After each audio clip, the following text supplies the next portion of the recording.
అలానే ఎంసీఎస్ రావు. అమెరికా అధ్యక్షుడు ట్రంప్ దెబ్బకి భారతదేశంలో ఉండే యూత్ జీరో పోస్టింగ్కి వెళ్ళిపోతున్నారు. ఏంటి జీరో పోస్టింగ్ అని అంటే, సోషల్ మీడియాలో ఎవ్వరు ఒక పోస్ట్ పెట్టడం కానీ, లైక్ చేయడం కానీ, రీపోస్ట్ చేయడం కానీ, కామెంట్స్ పెట్టడం కానీ ఏమీ చేయట్లేదట. చాలామంది దూరం అవుతున్నారనేది తాజాగా వస్తున్నటువంటి న్యూస్. కారణం ఏంటంటే, అమెరికాలో అడుగు పెట్టాలన్నా, అమెరికా వీసా పొందాలన్నా, మీ సోషల్ మీడియాలో మీరు లైక్ చేసినటువంటివి కానీ, లేదా మీరు పోస్ట్ చేసినటువంటివి కానీ, లేదా మీరు షేర్ చేసినటువంటివి కానీ ఇవన్నీ చూస్తున్నారు. అప్పుడు మీకు అమెరికా కాన్సులేట్లో ఇంటర్వ్యూ వస్తుంది. ఇంటర్వ్యూలో ఓకే అయ్యే అవకాశం ఉంది. ఏ మాత్రం మీ మైండ్ సెట్ నెగిటివ్గా ఉన్నా, మీరు పెట్టినటువంటి పోస్ట్ అమెరికాకు వ్యతిరేకంగా ఉన్నా, లేదు ట్రంప్కి వ్యతిరేకంగా ఉన్నా, మీరు అమెరికాని మర్చిపోవటమే. అమెరికా వీసా ఇకన రాదు. ఇది చాలా క్లియర్గా చెప్పేశారు. ఆ మేరకు స్టూడెంట్స్కి కన్సల్టెన్సీలు కూడా చాలా క్లియర్గా చెప్పేసినాయి. అందుకే యువత, ఇప్పుడున్నటువంటి యువత ఎవరైతే డాలర్ డ్రీమ్ తోటి అమెరికా వెళ్ళి చదువుకోవాలని చెప్పేసి అనుకుంటున్నారో వాళ్ళు సోషల్ మీడియా జోలికి వెళ్ళట్లేదు. ఫేస్బుక్ జోలికి వెళ్ళట్లేదు, అలాగే ట్విట్టర్ జోలికి వెళ్ళట్లేదు, ఇన్స్టా జోలికి వెళ్ళట్లేదు, టిక్టాక్ జోలికి వెళ్ళట్లేదు, లింక్డ్ఇన్ జోలికి వెళ్ళట్లేదు. దేని జోలికి వెళ్లకుండా అసలు టోటల్ సోషల్ మీడియాకి దూరంగా ఉంటున్నారు. దీన్నే జీరో పోస్టింగ్ అంటున్నారు. Zero posting. ఆ స్టేటస్లోకి జెడ్ ఇప్పుడున్నటువంటి జనరేషన్ వెళ్ళిపోతుంది. ఒకవేళ ఆ విధంగా వెళ్ళకపోతే రాబోయేటువంటి రోజుల్లో అమెరికా మాదిరిగా అన్ని దేశాలు కూడా సోషల్ వెయిటింగ్ చేసే అవకాశం ఉంది. ఈ సోషల్ వెయిటింగ్ చేస్తే కనుక మీకు ఆర్టిఫిషియల్ ఇంటెలిజెన్స్ ఇప్పుడు వచ్చింది. మీరు చాట్ జీపీటీ కానీ, గ్రోక్ కానీ, జెమినైన్ కానీ ఏదైనా సరే ఏ టూల్ మీరు వాడినప్పటికీ కూడా మీ వివరాలు, మీ అభిప్రాయాలు, మీరు అడిగినటువంటి సందేహాలు, మీరు అడిగినటువంటి క్వశ్చన్స్ మొత్తం సోషల్ మీడియాలో ఉంటాయి. దాన్ని అనలిటిక్స్ తీసుకుంటుంది. ఆ అనలిటిక్స్ తీసుకుందంటే మీ సంబంధించినటువంటి మీ డేటా కానీ, మీ అభిప్రాయాలు కానీ, మీరు ఏమి అభిప్రాయంతో ఉన్నారని కానీ, మీరు ఎలాంటి వాళ్ళని కానీ క్లియర్గా అద్దంలో మనం ఎలా చూసుకుంటే మనం కనిపిస్తామో అదే తరహాలో మన లోపల మనిషి సోషల్ మీడియాలో కనిపిస్తాడు. అంటే సోషల్ మీడియా నిజమా అంటే నిజం కాదు. సోషల్ మీడియాలో వ్యక్తం చేసేటువంటి కామెంట్స్ కానీ, వ్యక్తం చేసేటువంటి అభిప్రాయాలు కానీ ఇవి చాలా వరకు అబద్ధాలే ఉంటాయి. అసలు లోపల మనిషి వేలే ఉంటాడు. కానీ ఆ లోపల మనిషిని తెలుసుకోవడానికి సోషల్ మీడియాని ఇప్పుడు ఉపయోగిస్తున్నారు. ఆర్టిఫిషియల్ ఇంటెలిజెన్స్ ద్వారా అతను ఏ మూల, ఏ విధంగా, ఏ సందర్భంలో ఎక్కడ రియాక్ట్ అయ్యాడో కూడా అనలైజ్ చేసేసి ఇమీడియట్గా ఆయన వ్యక్తిత్వాన్ని, ఆయన ఏంటి అనేది ఇచ్చేస్తున్నారు. అందుకే జీరో పోస్టింగ్ తోటి మీరు ఉంటే మీకు భవిష్యత్తు ఉంటుంది. జీరో పోస్టింగ్ కనుక లేకపోతే మీకు భవిష్యత్తు ఉండదు అని చెప్పేసి తెలుస్తుంది. అమెరికా ఒక రకంగా చెప్పాలంటే అమెరికా యూత్ని సక్రమ మార్గంలో పెట్టే ప్రయత్నం చేస్తుందేమో అనిపిస్తుంది. ఎందుకనంటే సోషల్ మీడియాలో ఇవాళ హయ్యెస్ట్ ఉండేటువంటి యూత్ ఎవరైనా భారతదేశానికి సంబంధించిన యూతే. భారతదేశానికి భవిష్యత్తు, భారతదేశం యొక్క బలము యువత. వాళ్ళని నిర్వీర్యం చేసేదానికి సోషల్ మీడియాని పరిచయం చేసింది పాశ్చాత్య దేశం. ఈ పాశ్చాత్య దేశం ఏం చేస్తుంది? ఇప్పుడు యువతని నిర్వీర్యం చేసేదానికి రకరకాల అట్రాక్షన్ తోటి వచ్చేస్తుంది. వచ్చినటువంటి మార్కెట్లోకి వచ్చినటువంటి వాటిని చూడడానికి భారతదేశంలో ఉండేటువంటి 60% మంది సోషల్ మీడియా మీద డిపెండ్ అవుతున్నారు. స్క్రీన్ టైం పెరుగుతుంది. అంటే మొబైల్ని ఇలా తిప్పేటువంటి టైం, ఇలా తిప్పుతూనే ఉన్నారు. పొనుకునేటప్పుడు కూడా తిప్పుతూనే పొనుకుంటున్నారు. ఇది భారతదేశానికి, భారత ఆర్థిక వ్యవస్థకి, భారత శ్రామిక వర్గానికి కానీ, లేదా భారత మానవ వనరులకు కానీ చాలా ఇబ్బంది. ఇదే కావాల్సింది అమెరికాకి. పాశ్చాత్య దేశాలకు కావాల్సింది ఏంటంటే భారతదేశాన్ని నిర్వీర్యం చేయాలి. ఇది నిర్వీర్యం చేయాలంటే కనుక మీకు సోషల్ మీడియాని విస్తృతంగా ఉపయోగించాలి. దీంతో పాటు అసలు ఇండియన్స్ ఏంటి, ఇండియన్స్ మైండ్ సెట్ ఏంటి అనేది కూడా తెలుసుకోవాలి. ఎందుకంటే అమెరికాకి ఎవరు పడితే వాళ్ళు వచ్చేస్తున్నారు అనేది అమెరికా ఫీలింగ్. 90s నుంచి అమెరికాలో ఎంటర్ అయినటువంటి భారతీయుల్లో దాదాపు సగం మంది దొంగ సర్టిఫికేట్లు పెట్టి దొంగ వ్యవహారాలతోటి అమెరికాలకు ఎంటర్ అయ్యారు అనేది ఆ దేశం యొక్క అభిప్రాయం. ఇప్పుడు ఇల్లీగల్ ఇమ్మిగ్రెంట్స్ అంటున్నారు కదా, ఈ ఇల్లీగల్ ఇమ్మిగ్రెంట్స్లో 50% అబోవ్ భారతీయులు ఉన్నారనేది అమెరికా నమ్ముతుంది. అందుకే వాళ్ళని స్క్రూటినీ చేస్తుంది. రీసెంట్గా కూడా స్టూడెంట్స్కి సంబంధించిన వీసాలు రద్దు చేసి వెనక్కి పంపిస్తుంది. గతంలో మాదిరిగా ఒకసారి అమెరికాలో అడుగు పెడితే ఇంకా మనకేం ఇబ్బంది ఉండదు, అడుగు పెట్టడమే కష్టము అనేటువంటి ఫీలింగ్ ఉండేది. కానీ ఇప్పుడు అడుగు పెట్టడం కంటే అడుగు పెట్టిన తర్వాత అక్కడ జీవనం సాగించడం, అక్కడ జీవనశైలికి అనుగుణంగా ఉండడం అనేది పెద్ద ఛాలెంజ్.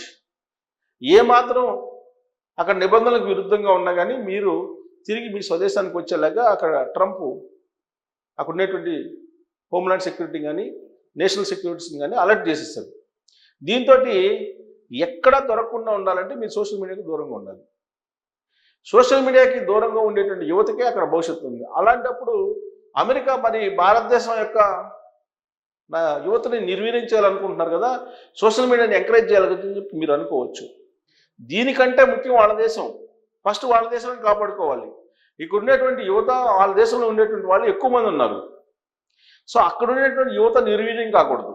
ప్లస్ భారతదేశంలో ఉండేటువంటి మేధో సంపత్తి క్రీమ్ ఏదైతే ఉందో దాన్ని తీసుకెళ్ళాలి.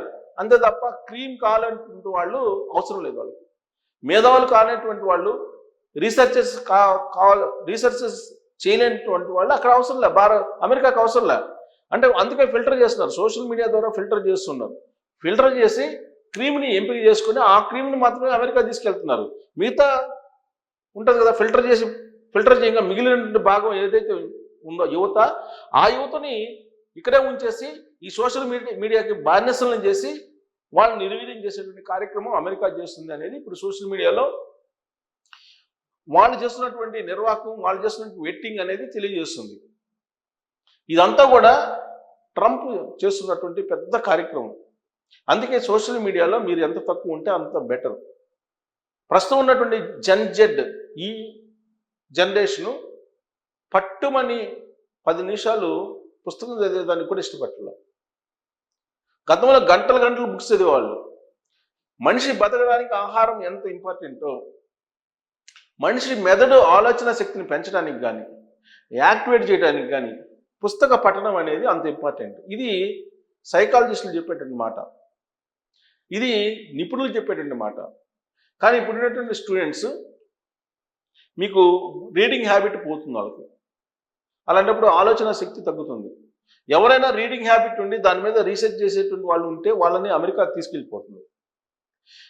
అందుకే ఇప్పుడు సిస్టమ్ మార్చేసింది. ఇంతకు ముందులా కాకుండా లాటరీ అనేది రద్దు చేసేసింది.